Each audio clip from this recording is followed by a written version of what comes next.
All right. So like I said, I'm going to record the first part of this.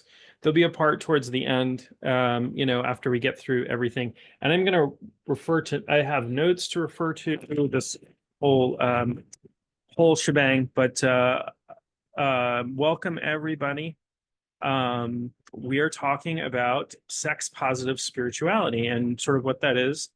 And I do mean this as kind of I have notes, but I also mean this as an open conversation. And I also will have resources that I didn't have a great way to have like a handout or something. But if people are interested in links and resources, I'll have a few of those and I can share them in the group or whatever works for people. But I do want to sort of set, because we're talking about sexuality here, I do want to set a good boundary. I'm not planning on speaking in any way that's particularly what we would consider explicit, but it'll be a pretty honest conversation about sexuality.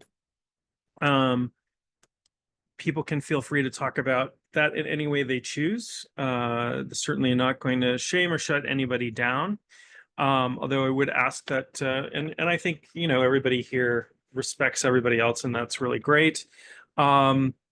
Privacy, like I said, I'm going to record the beginning of this, so don't say anything you don't want to be recorded now, but there will be a time at the end where the recording will stop and people are welcome to chat about things, I guess, more openly, but please maintain people's privacy, as I'm sure you would want your privacy maintained. That's really kind of it. Any upfront questions or anything? Nothing so far. Okay. There's only a couple of you in here right now, so feel free, like, if you want to come off mute and just talk with me, that's perfectly fine too. It gets a little less manageable if there are 10 or so people in the room to sort of do that. So one of the reasons why this topic is becoming increasingly important to me, and I want to tell a little bit of a personal story, and I want to I am going to protect the identity of the person I'm talking about, because they deserve that and they're a client of mine. But I have a client that I've worked with for some time who is someone who is trans, and they like many trans people in this culture, have had a hard time coming out to their family, had a hard time still with people not accepting who they are. And so I've been working with this person on some of their trauma and some other things. That's not particularly important, but what this person said to me one day made me cry, honestly. He said, you are the first person that ever made me feel comfortable being who I am. I feel more comfortable being who I am with you than I do with anybody in my life, including my therapist. And it kind of made me tear up and cry. And what I realized is that that's what I want for everybody in my life. Like, that's my personal goal for everybody in my life. Partially because it's what I want. It's what I've always wanted. I've always wanted people to accept me for who I am and what I am and how I identify. I apologize if the animals are distracting behind me.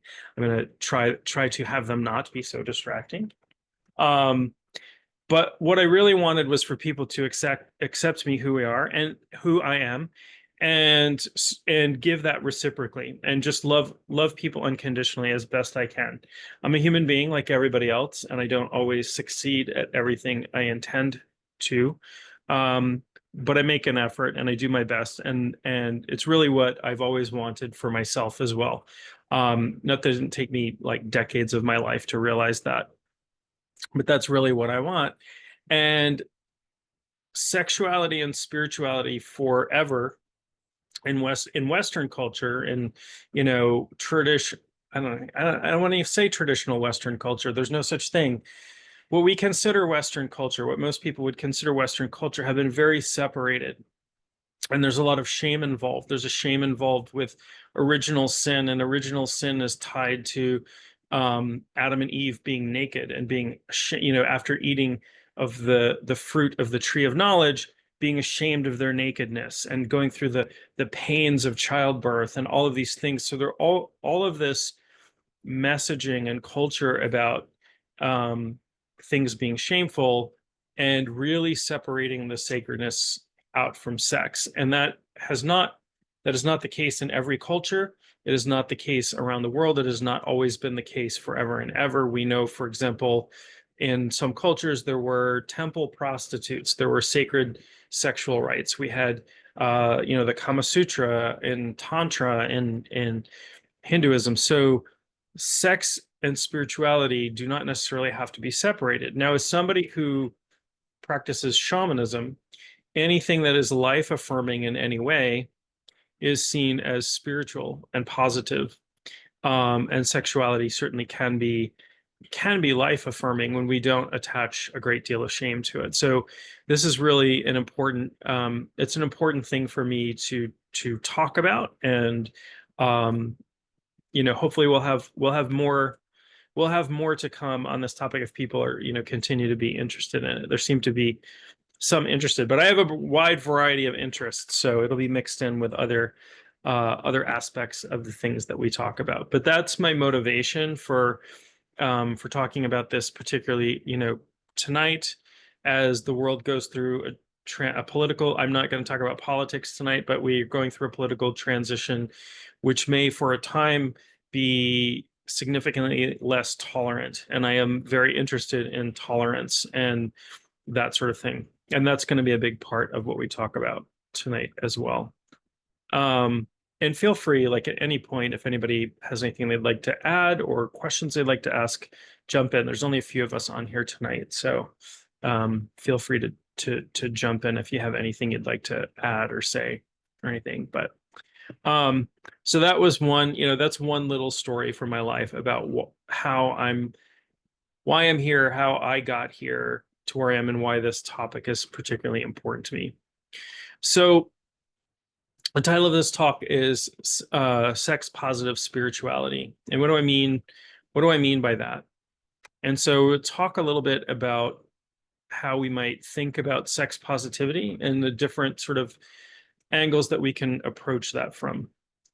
The first sort of aspect of sex positivity is there's sort of the fundamental principle that any pleasurable consensual activity between adults is valid and worthy of respect, right? So I'm going to talk a lot about consent tonight. That's also a really important topic to me. It's something that I don't think is taught enough. I think there should be, personally, in public schools, there should be age-appropriate talks about consent at practically as kids are getting older. It should be something that's repeated and expanded upon as they're getting older and going into dating and going into about to become adults and things like that. And I don't think we do enough about that. So we'll be talking about consent quite a bit, and I will also I'll give some resources for some other people who are smarter than I am, who've thought in detail about ways to approach consent. But the first sort of aspect, the fundamental principle of sex positivity, is that, and I'm sorry, I'm reading from my notes, but I want to make sure I capture everything, that any consensual, pleasurable, and adult sexual activity is valid and worthy of respect. So this can be challenging sometimes because we see things that give us an ick, or we hear about things that give us an ick feeling, but that don't give other people an ick feeling. And it's okay as long as it's okay to have the ick feeling. But if people are enjoying it and it's consensual and everybody's adults, children can't consent anyway, then it's valid and it's worthy of respect. So even things that we ourselves would not participate in, or maybe get some kind of ick feeling from, are valid and worthy of respect. I have friends that I talk very openly about sexuality with, and some of them are into kink, and I'll talk a little bit about kink. And they're some of them are into some very extreme forms of kink, and that give me pause, in fact.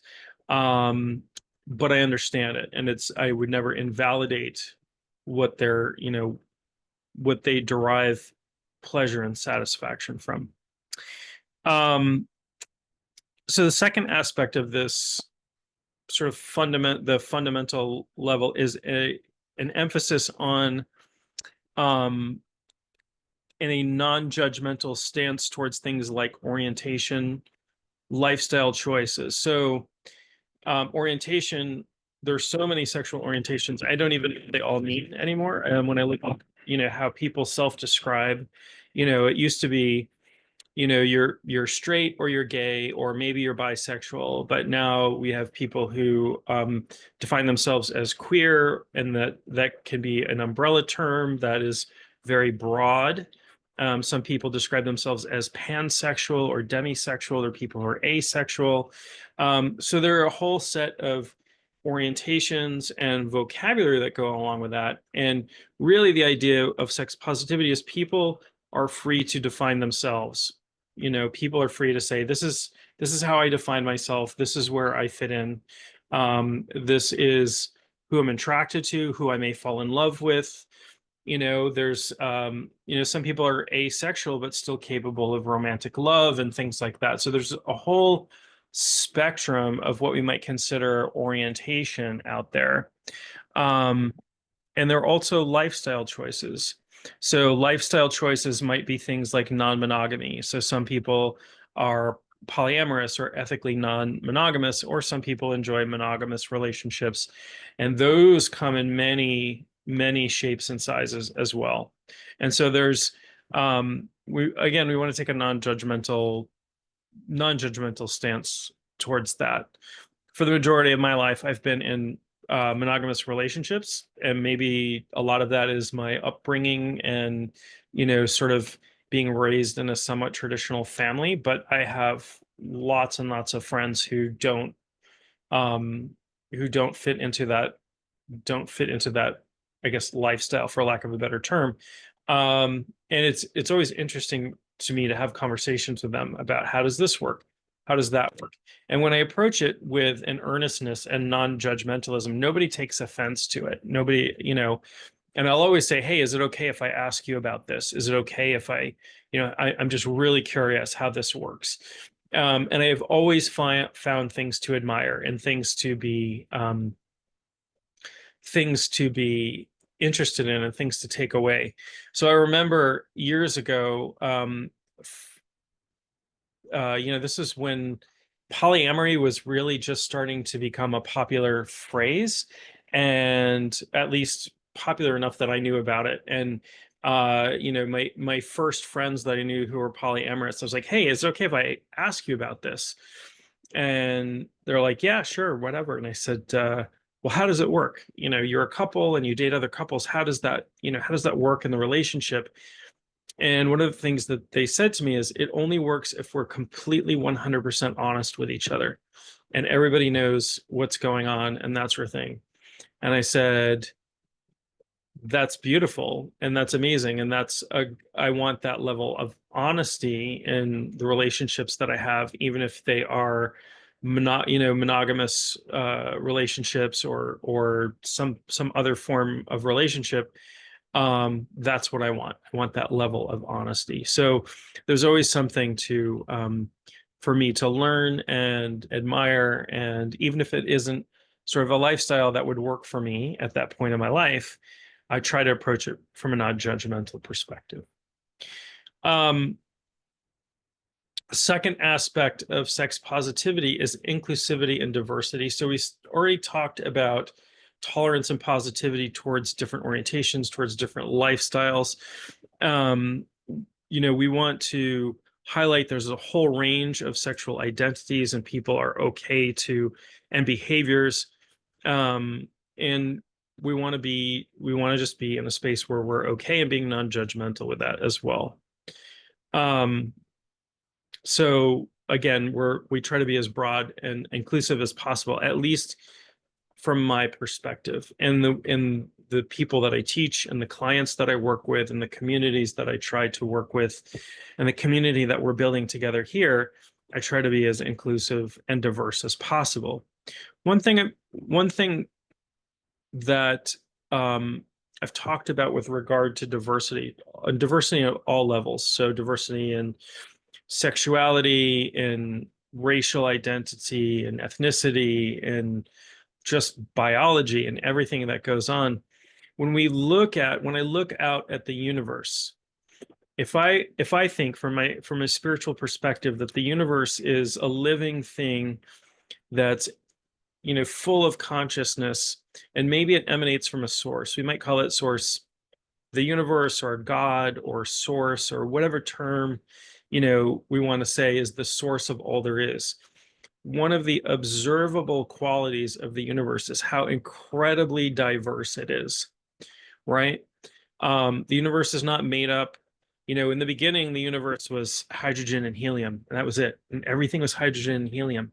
But as things started to coalesce and stars formed, and new elements were born in the bellies of stars and exploded out when the stars went supernova, and then we got carbon-based life, and we have this whole range of elements, and even human perception. We can perceive millions of different colors, and we can see I can look out of my backyard and see, a dozen species of mushroom and 10 species of trees. And if I knew enough, many species of grass, that sort of thing. So I call diversity an observable quality of source. And there are people out there who, will claim that their spirituality somehow denies diversity being a good thing. When all we have to do is we have to observe the universe, and we see what a diverse place we live in, even our little corner of the universe. When I look at I have a problem collecting books.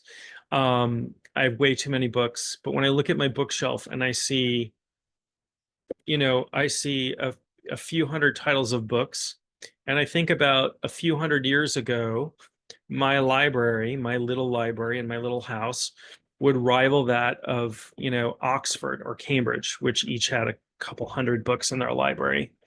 The amount of information out there, the amount of diversity really is, and again, I go back to it's an observable quality of source. So I think diversity is the natural order of the universe, and forces that try to make things less diverse and try to make things more conforming are really acting in contrary to the way the world actually is. So it's just one way that I like to think about diversity. So I touched upon this briefly before, but with sexuality in particular, religious, cultural, and societal norms often shape our views, and they often shape them in ways that we're not even aware of. Culture in particular can be an invisible force that shapes us. Culture is a normalizing force, right? Culture says these are our norms. And I'm not saying that culture is bad or wrong. It just is. It just is a thing. We all live in cultures, and our cultures enforce norms upon us, and we're not always aware of what those are or where those are coming from. And I've talked about this example before. So in the European in European history and United States history, we killed a lot of people by accusing them of being witches, right? Witches are bad. Witches are the worst thing that could exist. We're going to go out there, we're going to catch all the witches, and we're going to, burn them at the stake and hang them and whatever. And that is a norm. And that a lot of people were put to death during that time who weren't necessarily today what we would consider witches, but might be just some little old lady living out in the woods or what have you. Um, During the Middle Ages, when they were, burning people at the stake, there was a cultural norm that witches kept black cats as familiars, and the black cats were these beings that would carry messages back and forth from the devil. So they went to work killing all the cats, killing particularly all the black cats. Um, in many places in Europe, they had people that were killing particularly black cats, and this is where we get a black cat crossing your path as bad luck, and all of these associations with black cats being evil. So they killed a whole lot of cats in Europe. Well, cats are natural predators, and cats kill rodents. And so what happened was there was a sudden overpopulation of rats throughout Europe. And if you know your European history, this contributed significantly to the plague, which wiped out a third of the population of Europe at one point. So this was a cultural norm that got enforced in a really kind of bizarre way. People didn't even really think about it back then. So when we think about that, we look at that from a modern perspective, we might go, well, that was some crazy superstitious stuff that was going on. Jump to 2019. I was living with somebody, and we decided to adopt a cat. So we looked around at the different foster places, and we found this cat we wanted to adopt. It happened to be a black cat. It was kind of cool. And so we adopted this cat, and the foster agency brought the cat over to meet us. We're like, yeah, we'll adopt him. And they were like, thank goodness, we thought this cat would never be adopted. And I was like, why wouldn't people adopt this cat? They're like, well, he's a black cat, and people don't adopt black cats because they think they're bad luck. So this is 400 or older year-old superstition that is still affecting people in really invisible ways, because people don't think about the ways in which culture enforces its norms upon us. And today we have, how many movies can we watch where the Wicked Witch is the bad guy, right? In the movies. That again, it's this what we would consider superstitious thought, but we don't question the norms that are still enforced by culture.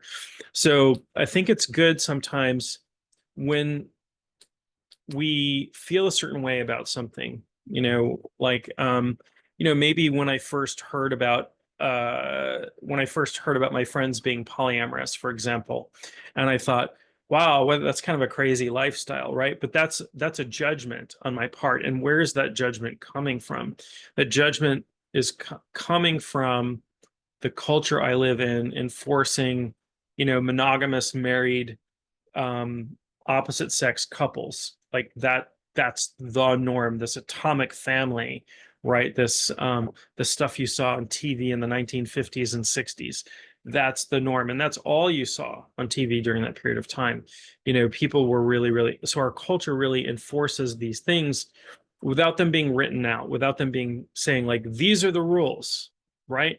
But we still get these feelings. So it is important, I think, when these things come up for us, to be mindful of them. When we have feelings about somebody else who might be living a different lifestyle or participating in things that we don't participate in, that sort of thing. I remember years ago, I was on one of those dating apps. I forget which one. It might have been like Bumble or something like that, right? And I was trying to meet folks to date, and I started talking to this woman and got along really well. And then it was like, yeah, I practice and teach shamanism. And she went off on me like I had been lying to her, like I was a devil worshiper of some sort, like and it was like, for me, it was like out of the blue. It was, where did this come from? And it was because I stepped outside of what was the norm for her, what culture told her was normal and okay. And it was interesting that it was so shocking. And I was just like, this is just what I do. This is my spirituality. Like, you go to church. This is, instead I go out into the woods. But it was funny. I still think about that today. Um, so anyway, that's a little bit about sex positivity. It's a little bit about the cultural influence on that. Does anybody have any? I'm going to just pause from time to time if anybody has any questions or anything they want to chat about, or I'll keep going, and then we'll leave again. I'll leave time at the end for questions and stuff. I think so far. All right. I want to touch a little bit on gender identity and sacred non-binary traditions. And I'll say up front that this is not something I'm an expert in. I just know a little bit about, and what I know, I uh, want to know more about. We'll put it that way, because I think it's important. I think it's important to understand. There, particularly in the United States right now, I think what's going on is, out of the blue, it seems like of the past few years, trans people have been targeted by certain political factions. My take on why that has happened and why that has come up suddenly is that it is, when a group of people wants to coalesce, they find an easy to identify minority group to target, and they turn those people into a threat in the minds of their followers. So people are like, oh, look at these people who aren't like us, and they're a threat. They're coming after our children, or they're doing this, or they're doing that. The truth is that trans people have been around forever and ever. Even in Western culture, there's a really great account of a trans prostitute from like 13th century England, and how they were just sort of like, yeah, it's okay as long as they're doing their business in the part of town that we have set aside for that. There was well, prostitution was illegal during that time. It really was only frowned upon if you were doing it in the wrong part of town. It was okay if you were in the correct district. There was apparently a very well-known trans prostitute during those times, known to authorities even, and they were like, yeah, it's okay as long as you're standing in the right part of town to do what you're doing. So there is a lot of anti-trans rhetoric going on right now, and scary, and with that comes increases in things like violence. And so to get away from that, I do my best to be an ally. I do my best to support trans artists and my clients who are trans, and that sort of thing, and to speak out whenever I can. But one of the things that's really interesting to me from looking at shamanic cultures around the world is that there are some cultures that recognize more than two genders naturally as part of their culture. There are some, for example, there's some indigenous American tribes that recognize as many as 5 genders. So for them, the whole like 2 gender thing is weird. And there's a really common thing amongst indigenous Americans to have people who are called 2 spirits, and 2 spirits, not to put too much of a non-indigenous label on this, but we might refer to somebody who would be referred to as a 2 spirit as non-binary, as representing both genders. That's why they're called 2 spirits. They consider to have 2 spirits. And these people are sacred and holy. And this is common as well. This is common in places in far afield as India, the Americas, and other places where non-binary or gender non-conforming people were considered sacred, and still are considered sacred to this day. So it's interesting to point that out. So that and the ideas of gender, I don't have enough time even in this to talk too much about gender politics, gender identity. and that sort of thing. But the idea that gender is a cultural construct that is expressed on a very individual level. And our ideas about gender have, changed really rapidly. When I think about, for example, my mother, um, my mother tells stories, and she grew up in the 50s and 60s. When she grew up in Maine, as did I, and when she was in school, all girls were required to wear a dress every day. Now, I can tell you that sometimes we go to school, there's 2 feet of snow on the ground. I cannot imagine somebody being forced to wear a dress in 2 feet of snow, but my mother sure as heck did, you know, had to trudge through the snow wearing a dress, her legs turning purple, because that's what was required. And this was public school. This was not, a parochial school with uniforms or that sort of thing. You definitely would not. I don't think I can't think of anywhere where you would see it, even in parochial schools today, where you would see that in Maine. But that was the thing, and so every norm we have about gender has kind of been broken every generation. So it's something that's really easy to observe how gender norms change over time and are culturally enforced. All right. Let's see, where am I in my notes here? So I talked about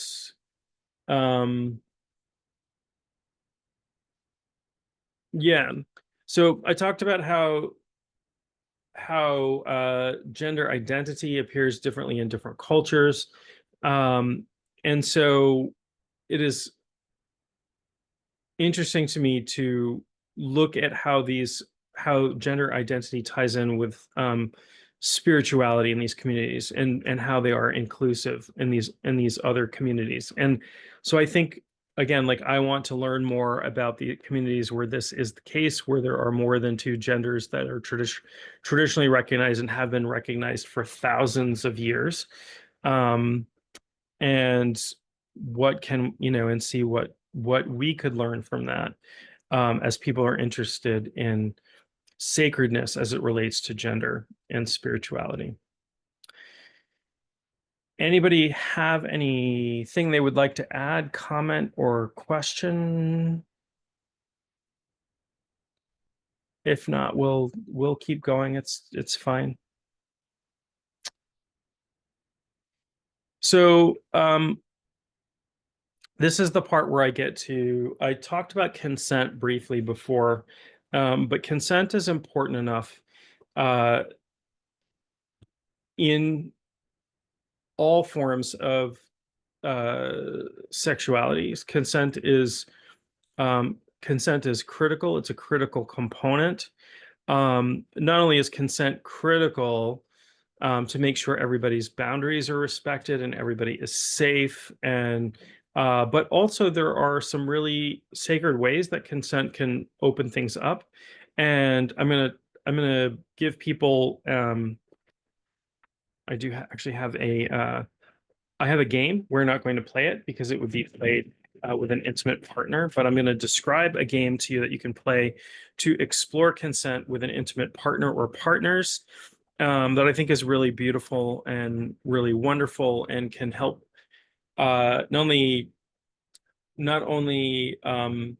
help everybody really get into understanding consent, but how incredibly sexy consent can be, and how it can actually increase intimacy. But I want to talk a little bit, or quite a bit, about consent. And anytime that I talk about sexuality, I'm always going to at least touch on consent to some degree. So, Can I just ask that, like, when you post, I'm assuming you're going to post the recorded version of this, correct? yep, yep. When you do that, will you post links to things you were talking about where you had information on consent? Yeah, in fact, I've got a great link. I absolutely will, and I have a great link to share having to do with consent as well. So Awesome. I will do that. Thank you for Thank you for asking. But yes, got a really great link that I like, with lots of great free resources having to do with consent. So absolutely, absolutely love that. And I think there's another link that I'll look up as well that I don't have readily handy, but I will share. So consent. Consent is informed, voluntary, and enthusiastic agreement. And I include enthusiasm here, and I'll talk more about that. But it is informed, meaning you know what you're getting into. So informed consent, if you go to your doctor's office, you have to, and I think everywhere in the world, you have to give informed consent. Your doctor's not going to, unless you're unconscious, your doctor's not going to operate on you without telling you what they're going to do. Or we're going to do some surgery on you, but we're not going to tell you what that is. That is informed consent. Or we're going to give you some medication, but we're not going to tell you what it is. We're going to experiment on you in some way, but we're not going to tell you what the risks are, what the dangers are. So consent is informed. You know what is happening. You know what is going to happen. It is voluntary. That means you have agreed to it. It's not enough to tell somebody, I am going to operate on you in my doctor's office. I'm going to give you this medication. I'm going to touch you in this way. It is voluntary. That means the person agrees to it. No, that's not okay. Or yes, I would really like that. I include enthusiastic consent. And the reason for that is, and the reason that's important, and that one can be hard sometimes to grasp, but sometimes people don't feel okay saying no, and we have to be willing to explore that a little bit and say, it feels like you're agreeing to this, but it feels like you're not very enthusiastic about it. Tell me more about that, and it's okay to say no. Or it's okay to change your mind if you decide this isn't for you. And I'm going to give a great, I think a really great sort of thing about. I'll talk about consent using a metaphor in a minute that I think is really great, and it's not my metaphor, and it's something that I want to provide a link for as well. There's a really great model, and again, when I post this, I will post this link as well. There's a really great model that I like called the Wheel of Consent. It is created by somebody named Betty Martin. And it is a framework about giving, receiving, taking, and allowing. So it's a way to think about various activities. And the consent and intimacy sort of game is based on this Wheel of Consent model. So but it's complex enough that requires, and there are she's got free videos explaining this on her website. So the website that I'm going to post here has got videos explaining all of this stuff. But it would be more than the time we have tonight to talk about consent. But there's a really great, I don't know who came up with this, but there are videos explaining this, but it uses offering somebody a cup of tea as an example of consent, right? So I can offer somebody, and so we can think about, it's a metaphor for offering various aspects of sex or sexuality to somebody else. And you say, look, I'm interested in having tea. Would you like to have tea? And somebody can agree to that. You can make them tea, and they are free to drink the tea, right? But if somebody says, no, I don't want the tea, then you don't make them tea.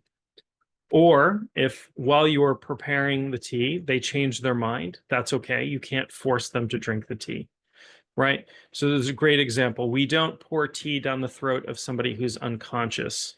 We don't force people to drink the tea, whether we've made it or not.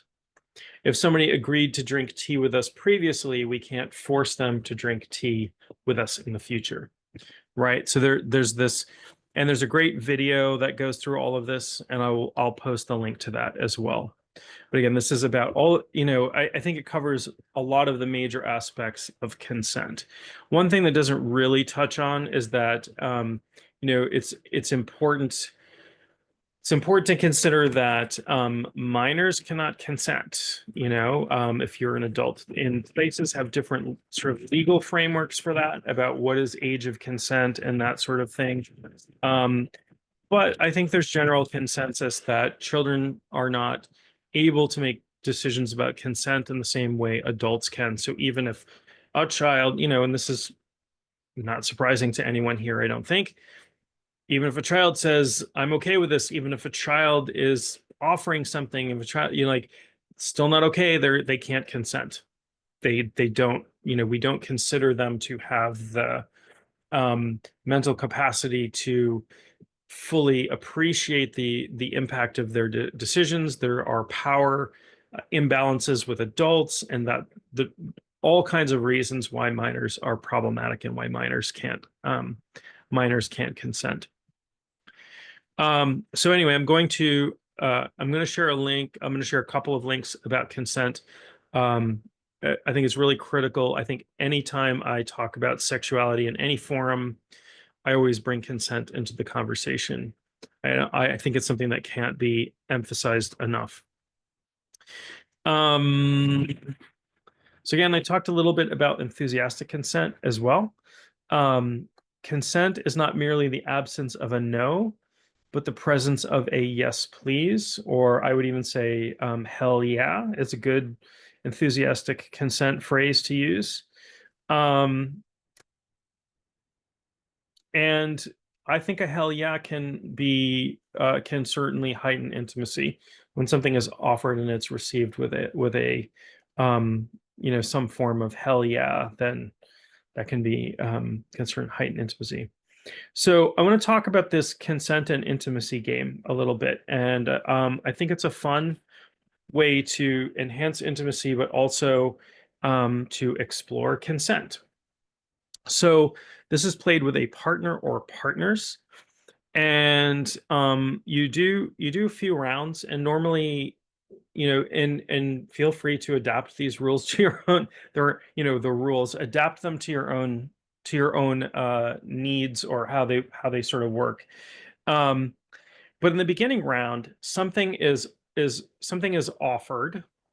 And what I'm offering, if I'm working with a partner, is I'm offering to touch a partner in a way that makes me feel good. And I'm going to describe exactly what that is to them. And I'm going to say, I would like to offer that I'm going to rub your neck for the next 3 minutes. And you do like 3-minute rounds. And the person might say, that sounds okay, but I'd really rather you, rub my upper back. So their negotiation is totally fine here, right? Or somebody might say, I'm gonna, I really would like to, touch your feet, something along those lines, rub your feet, right? That would make me feel good if I rubbed your feet. And the person can think about that and go, you know what, I think my feet are a little stinky right now. Is there something else we could do? Or maybe I could go wash my feet first and then come back and we could do that, right? So there's negotiation. And then of course anybody can say, okay, I'm not, you generally you'll do like a 3-minute round of whatever this activity is. And again, anybody can stop at any point and go, okay, I'm not really comfortable with this anymore. And the person stops doing what they're doing. And then you switch. Then they offer, I want to, touch you in this way. And person say, well, that's okay, except don't touch my face. I don't like it when somebody or whatever it is, whatever. And so you negotiate. So something is offered, and I'm offering to touch in a way this is how we start. That makes me feel good. And you can do a few rounds of this, right? And again, you're practicing communicating very clearly what your intention is. You're practicing setting boundaries with your partner, right? And you're practicing verbalizing consent and responding to that. And so for me, this is a really sexy, intimate, fun practice, but it's building really good skills at boundary setting, respecting boundaries, listening to consent, talking through what we want and what we want from our partners. So you do a few rounds of offering and accepting, and then you move on to doing a few rounds where you are inviting, and then you're inviting the person to touch you in a way that you like. So this is them touching you. So they've touched you in a way that they like. Now you're inviting them to touch you in a way that you like. So you might say, I really would like you to, rub my shoulders. And they go, okay. Or they can say, okay, but, or they can say, I'm not really comfortable doing that. Can we think of something else? Or can I offer a modification to that? Right. So again, we're negotiating those boundaries. We're negotiating where the consent is. And you do a few rounds of that. And that may be as far as it goes, or it may move, you may move into other intimate activities. But I just think this is a really nice and fun game, but it really, really gets partners talking about intimacy, talking about boundaries, talking about consent. I remember dating somebody not that like last year, and we were sitting on the couch kind of arm around each other, and I looked at her and I said, would it be okay if I touched your hair? And she thought that was really weird that I would ask that. Is it okay if I touch your? I'm like, some people are sensitive, like you have really cool hair, and some people are really sensitive about having their hair touched, and I would always ask before, assuming that that was okay. But it was sort of like, what, why would you ask if you can touch my hair? You can touch my hair. But some people would not be okay with that, and I don't necessarily want to be in a position where I assume those things. All right, I'm going to pause again. Any questions, comments, anything anybody wants to discuss before I move on to the next thing I'm talking about? Just checking on the time. We're no, okay, we'll move on. So let's talk. So while we're on the topic of sex positive spirituality, we've talked about sex positivity, consent, inclusivity, all of these range of topics. And I want to talk a little bit about sex and spirituality and some of the pathways for bringing those things together, because that's really a passion of mine, is bringing sexuality into practice and bringing practice into sexuality, because more and more I want all of my life to be sacred. I want every aspect of my life, from when I'm feeding my pets to when I'm brushing my teeth to when I'm exploring sexuality with a partner to when I'm reading, whatever activity I'm doing, I want more and more to bring sacredness and spirituality into that. And so I'm not living so much of this life where my spirituality is an aspect of my life and then the rest of my life. They're the same. They're going on simultaneously. I'm doing my best to live my life as a spiritual being who happens to be steering this body around through space. So I just want to talk about some avenues for exploration of sexuality in spirituality. So we can talk about sacred sexuality.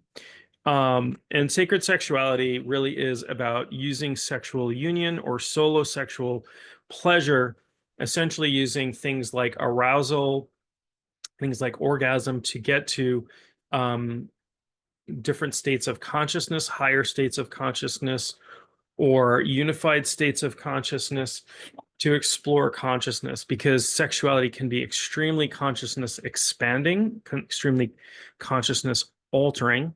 And we can do that with intention, and we can hold intention while using the power of arousal, desire, even orgasm, even, all kinds of sexual activity can be involved in ritual offering, even just, shamanic practice is very, very common as well. There are traditions for this. There are certainly temple traditions. There were temple prostitutes in different cultures. There were certainly lots of ancient fertility rites. Amongst the Celts, for example, fertility rites would involve days of, well, not just the Celts, but lots of pagan cultures would have days of feasting followed by days of wild sexual abandon, that were thought to be sacred and thought to be important for restoring the fertility of the earth and enhancing, things like crops and animal mating and all of those sorts of things. So we certainly have historic and prehistoric connections to sacred sexuality. There are activities like Tantra, which use um, individuals and in partners using the energy of ecstasy, the energy of sexuality to raise consciousness. I am not an expert in Tantra, but it is fascinating to me. Um, a really, a really simple practice is to practice breath work with a partner during some aspect of sexual activity, and that can create this, create alterations in consciousness, create energy exchange, create even a merging of consciousness that can happen, that can elevate the consciousness to I don't want to say higher level consciousness, but we don't really have great words. Everything, from as human beings, we like to sort of like put things on layers and elevate them. And I haven't found a better phrasing for like elevated consciousness. Expanded consciousness might be a better way to talk about that. Um, there's also the idea of doing sex magic. So magic comes in two different flavors, or many different flavors, but two basic flavors, what we call thaumaturgy and theurgy, which are Greek words. Thaumaturgy is literally means miracle work. So thaumaturgy is anything where you're trying to manifest changes in our ordinary reality world. So that's like the Harry Potter magic, where you point a wand at something and turn it into something else. But when we're trying to do manifestation and we're trying to attract a new job or attract love into our lives or that sort of thing, that's thaumaturgy. Theurgy is magic. Theurgy means God work. And this is magical work that, again, is trying to elevate the consciousness to be closer to that of divinity. And both types of magic lend themselves very well to sex magic, which uses the energy of sexuality, sexual arousal, to enhance magical work. Very powerful, very powerful stuff. Manifestation work in particular. Um, if anybody does any kind of abundance, law of attraction, manifestation work, include sexual arousal and even orgasm in your manifestation work, and it's incredibly powerful stuff. It's like supercharges the work that you're doing. Not all spiritual work lends itself well to sexuality, so you have to sort of use a little bit of discernment there. There are certain deities, deity work, that sort of thing, that might not take kindly to that, but you just use a little bit of common sense and discernment when you're doing that sort of work. So as somebody who practices shamanism, my practice is what we call ecstatic, where we get the word ecstasy from. Ecstasy doesn't necessarily mean sexual ecstasy. It can, but ecstasis means to stand outside. What are we standing outside of? We're standing outside our normal consciousness.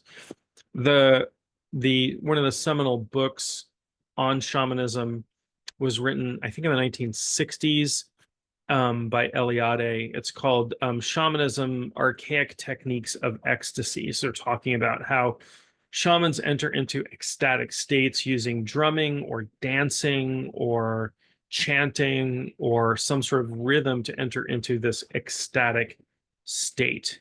If you watch voodoo, people who are practicing voodoo rituals, Voodoo, I would say, is shamanistic. They're calling in spirits, they're channeling these spirits, but they get worked up into these ecstatic states. There's definitely music and dancing involved with that. Um, so sexual excitement, arousal, and orgasm can produce altered states of consciousness that are rather rapidly, as a matter of fact, that are akin to extremely deep meditation and trance.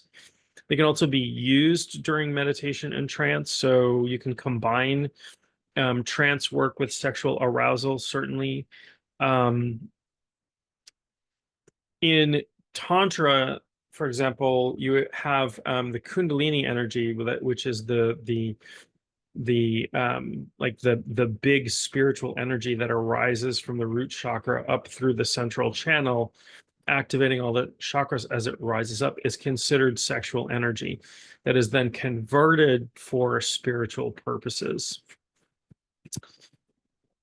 So I'm not going to get through all of this, but I'll talk a little bit about shamanic, because my stance comes from my not my stance, my tradition is shamanism, and so talk a little bit about shamanic practices as they reflect on sacred sexuality.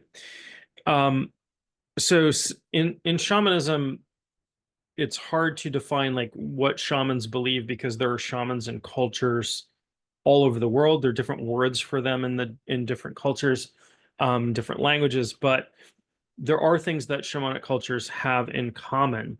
And there's some things that are very specific to certain cultures, but in some shamanic cultures, particularly in Amazonian shamanic cultures, the the shamans actually, when they go into the spirit world, they go on their journeys, they wind up taking on a spouse in the spirit world and having sex in spirit form and even having children. And the children in the spirit world become allies, they become helping spirits of the shaman. And it's an important part of shamanic practice.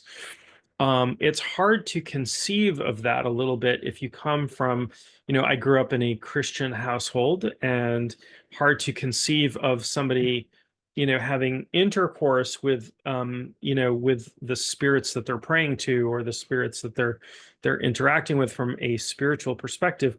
But that's pretty normal. Now, there are Christian mystics. There are a couple of them that I'm particularly interested in.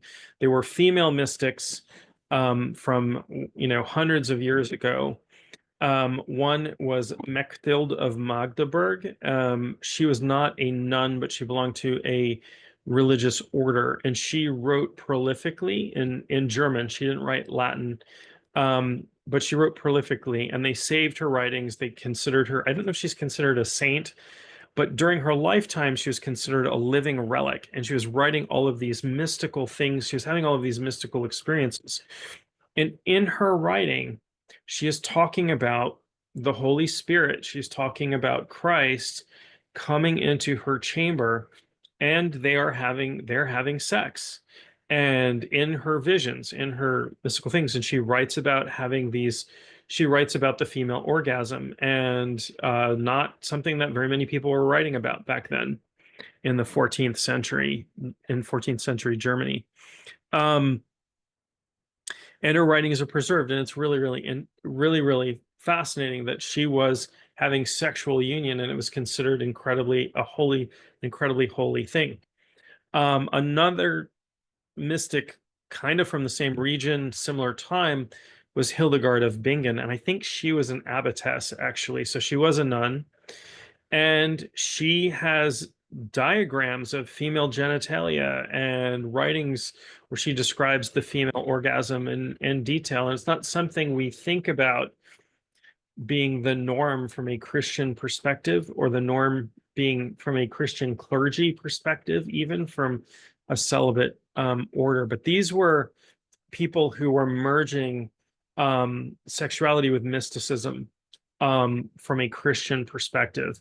And so while it can feel, having grown up in a Christian household where we didn't talk about sex because that's bad, and it's, what George Carlin said, sex is the most evil thing that could exist, and you should only do it with people you love. Right. So there is tradition. There is definitely tradition around this. And not just shamanic. So I do like to draw parallels between cultures. So we're a little bit after 9 o'clock, and I want to pause here. If anybody has anything they want to discuss before I turn the recording off, and if not, I'm going to go ahead and turn the recording off, and I'll just open things up if people want to talk about anything, people want to mention anything that, but I'll open it up now for if anybody has any questions or anything that they want to talk about before I shut off the recording. No? All right. I'm going to go ahead and stop the recording.